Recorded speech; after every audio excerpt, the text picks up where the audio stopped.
அனைவருக்கும் அன்பான வணக்கம். இந்த வீடியோவில் நாம் இந்த 2024ஆம் ஆண்டின் ஜூலை மாத ராசி பலன்களை பார்க்கலாம். நிகழும் ஸ்ரீ மங்களகரமான குரோதி வருடம் ஆனி மாதம் 17ஆம் தேதி திங்கட்கிழமை தசமி திதி அஸ்வினி நட்சத்திரம் ஏகாதேசி விரதம் கூடிய நாளில் இந்த 2024ஆம் ஆண்டின் 7வது மாதமான ஜூலை மாதம் பிறக்கின்றது. மாத தொடக்கத்தில் கிரகங்களின் சஞ்சாரத்தை பார்த்தால் மேஷத்தில் செவ்வாய், ரிஷபத்தில் குரு பகவான், மிதுனத்தில் சுக்கிரன் சூரியன், கடகத்தில் புதன், கன்னியில் கேது, கும்பத்தில் சனி பகவான் வக்ர நிலையிலும், மீனத்தில் ராகு என இந்த ஜூலை மாதத்தில் கிரகங்கள் சஞ்சரிக்கின்றன. இந்த ஜூலை மாதம் அற்புதமான மாதம்.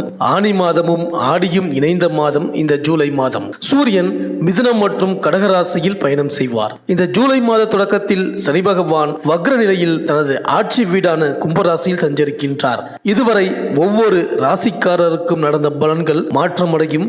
சனி எந்த திசையில் செல்கிறார், உங்கள் ராசிக்கு எத்தனையாவது இடத்தில் இருக்கின்றார் என்பதை வைத்து உங்களின் வாழ்க்கை மேலே போகப் போகின்றதா, கீழே விழப்போகின்றதா என்று இந்த ஜூலை மாத ராசி பலன்களை பார்க்கலாம். சனியின் மூலம் வாழ்ந்தவர்களும் உண்டு, வீழ்ந்தவர்களும் உண்டு. இந்த சனிதான் இப்பொழுது வக்ரமாக இருக்கின்றார். இந்த வக்ர பயிற்சி என்பது அவ்வப்போது சனி பகவான் முன்னும் பின்னும் நகர்ந்து பலன்களை மாற்றுவார். தற்போது கும்பத்தில் சனி பகவான் பின்னோக்கி சதய நட்சத்திரத்தில் செல்கின்றார். மேலும் ஜூலை 17ஆம் தேதி சுக்கிரன் கடகராசிக்கு பயிற்சி ஆகின்றார். ஜூலை 11ஆம் தேதி செவ்வாய் மேஷ ராசியிலிருந்து ரிஷப ராசிக்கு பயிற்சி ஆகின்றார். மேலும் ஜூலை 17ஆம் தேதி முதல் தமிழ் மாதமான ஆடி மாதம் பிறக்கின்றது. இந்த ஆடி மாதம் தட்சிணாயனம் ஆரம்பமாகும் மாதம். இந்த புண்ணிய காலகட்டங்களில் புனித நதிகளில் நீராடுவது மிகவும் விசேஷம். ஆடி மாதம் முழுவதும் கிராமப்புறத்தில் காவல் தெய்வமாக விளங்கும் மாரியம்மன், ஐயனாரப்பன், மதுரை வீரன், மாடசாமி, கருப்பண்ணசாமி போன்ற கிராம தேவதைகளுக்கு பூஜைகளும் விழாக்களும் நடைபெறும். ஆடி மாதத்தில் சிவனின் சக்தியை விட பார்வதியின் சக்தி அதிகமாக இருக்கும். தமிழ் மாதங்களில் ஆடி மாதத்தில் தான் அதிகபட்ச அளவிற்கு அம்மன் கோவில்களில் திருவிழா நடக்கின்றது. எனவே ஆடி மாதத்திற்கு அம்மன் பக்தர்களிடம் தனி மரியாதை உண்டு. ஆடி அமாவாசை என்று மறைந்த முன்னோர்களுக்கு பிதுர் கடமைகளை செய்தால் ஆண்டு முழுவதும் பித்ருகளுக்கு, அதாவது நம் முன்னோர்களுக்கு கடன் கொடுத்த பலன் கிடைக்கும். இந்த கிரகங்களின் சஞ்சாரம் மற்றும் மாற்றம் மற்றும் இந்த சனி பகவானின் வக்ர நிலை காரணமாக இந்த ஜூலை மாதம் உங்கள் ராசிக்கு என்னென்ன பலன்கள் கிடைக்கப் போகின்றது, நீங்கள் செய்ய வேண்டிய பரிகாரங்கள் என்ன என்று இந்த வீடியோவில் பார்க்கலாம்.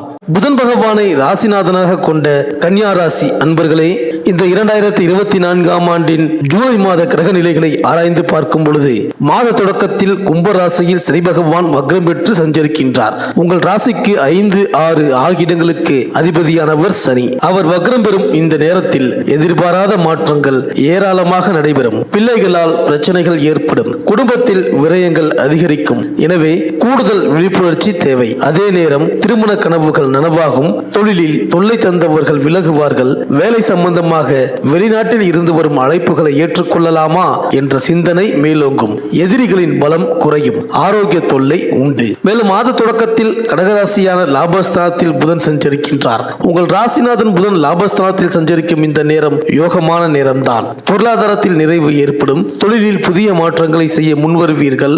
அதிகார பதவியில் உள்ளவர்களின் ஆதரவு தக்க சமயத்தில் கிடைக்கும். உத்தியோகத்தில் உயர் பதவி மட்டுமல்ல, சம்பள உயர்வும் கிடைப்பதற்கான அறிகுறிகள் உண்டு.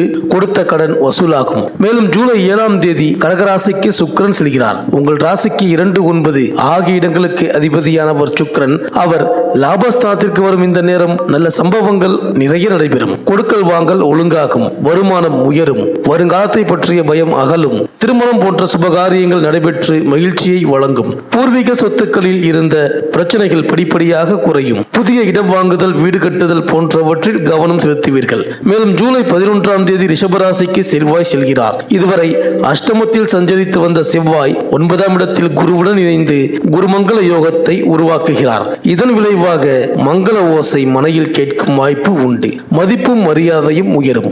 வருமானம் எதிர்பார்த்ததை காட்டிலும் கூடுதலாக கிடைக்கலாம். நில பிரச்சனைகள் நல்ல முடிவிற்கு வரும். உத்தியோகத்தை பொறுத்தவரை உயர் அதிகாரிகளின் ஆதரவோடு நல்ல மாற்றங்கள் வந்து சேரும். உடல் நலம் சீராகும். சீராகும். சகோதர வர்க்கத்தினரால் நன்மை உண்டு.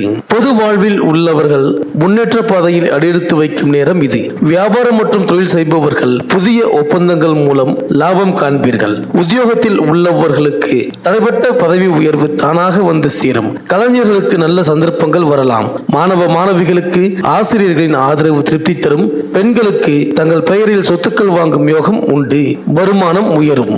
மேலும் மாதம் முழுவதும் குரு பகவான் உங்கள் ராசிக்கு 9ஆம் இடத்தில் அமர்ந்திருக்கின்றார். புதன் செவ்வாயின் இயற்கை குணங்களோடு விளங்குபவர்கள் நீங்கள். விவேகம், வேகம், நிதானம், தவறாமை, சுய சிந்தனையோடு செயல்களுக்கு அதிக முக்கியத்துவம் அறிந்து செயல்பட்டு காரியத்தில் ஜெயமடைவீர்கள். அனைவரிடமும் யதார்த்தமாக பேசி பழகி அவர்களிடம் இருக்கும் குணபேதங்களை நன்கு அறிந்து கொள்வீர்கள். குடும்ப நிர்வாகத்திறன் என்பதில் உங்களின் அணுகுமுறையே அலாதி. எதையும் சீர்தூக்கி பார்த்து அத்தியாவசியங்களுக்கு மட்டுமே முக்கியத்துவம் அறிந்து அவற்றை செயலில் காண்பித்து ஜெயமடைவீர்கள். எது நடந்ததோ அது நன்றாக நடந்தது என்றும் இனி எது நடக்க இருக்கின்றதோ அது அவை சிறப்பாக நடக்கும் என்ற மன உறுதியுடன் செயல்களை சிறக்க செய்து காட்டுவதில் மிக சிறந்தவர்களாக விளங்கக்கூடிய வாய்ப்பு உங்களுக்கு இந்த மாதம் உள்ளது. சுகாதிபதியின் பார்வை, தனக்காரகரின் பார்வை உங்கள் மீது பதிவதால் குற்றம் பார்க்க சுற்றம் இல்லை என்பதை நினைவில் கொண்டு எல்லோரிடமும் நல்லபடியாக நடந்து கொள்வீர்கள். சிலருக்கு நண்பர்களுடன் தர்க்கம் உருவாகும். மனைவியுடன் ஊடல் காரணமாக,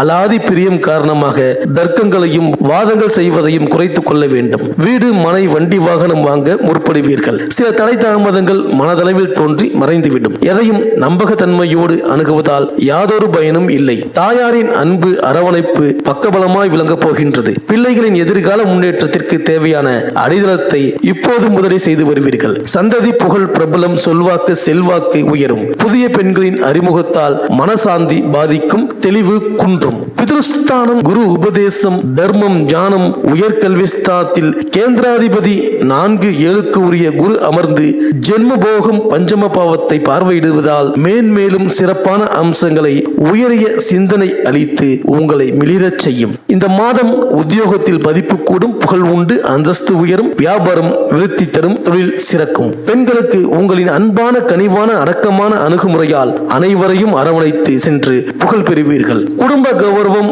உயிக்கும் வண்ணம் செயல்படுவீர்கள். தனவரவுக்கு தக்கவாறு நிர்வாகத்தை சரி செய்து திறமையுடன் விளங்குவீர்கள். உத்தியோகத்தில் உயர்வு, புகழ், அந்தஸ்து கிடைக்கும். மாணவர்களுக்கு முரட்டுத்தனம், பிடிவாதத்தை கலைந்து கல்விக்கு முதல் உரிமை அளித்து கவனமுடன் பயின்றால் முதல் மாணவனாக வரும் திறமை கொண்டவர்கள் நீங்களாகத்தான் இருப்பீர்கள். நண்பர்களுடன் தர்க்கம் செய்வதை கைவிட்டால் சிறப்பு. அரசியல்வாதிகளுக்கு தன் நிலையை தக்க வைத்துக் கொள்ள முன்வருவீர்கள். முன்கூட்டியே எதிர்வரும் லாப நஷ்டங்களை ஆராய்ந்து அதற்கு ஏற்ப நிலைப்பாடுகளை கையாண்டு வருவீர்கள். கட்சி மாறுதல் உண்டாகும். இந்த கன்னியாராசி அன்பர்கள் செவ்வாய்க்கிழமை தோறும் விஷ்ணு, துர்க்கைக்கு நெய் தீபம் ஏற்றி வழிபட நல்லதே நடக்கும்.